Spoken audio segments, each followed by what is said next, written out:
بسم اللہ الرحمن الرحیم۔ ترمذی شریف کی ایک روایت میں آتا ہے کہ حضرت انس بن مالک رضی اللہ تعالیٰ عنہ آپ نے نبی پاک صلی اللہ علیہ وآلہ وسلم سے عرض کی، یا رسول اللہ صلی اللہ علیہ وآلہ وسلم، کیا بروز قیامت آپ میری شفاعت فرمائیں گے؟ کہا، انشاءاللہ میں تمہاری شفاعت کروں گا۔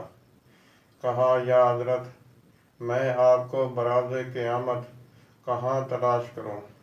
کہا، مجھے پل صراط پہ تلاش کر لینا۔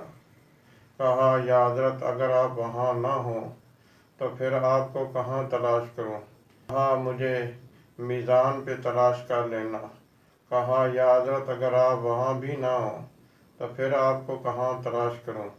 کہا کہ مجھے حوض کوثر پہ تلاش کر لینا، میں ان 3 مقامات پر ضرور موجود ہوں گا۔ دعا ہے کہ اللہ تبارک و تعالی نبی پاک صلی اللہ علیہ وآلہ وسلم کی شفاعت ہر مسلمان کو نصیب فرمائے، آمین۔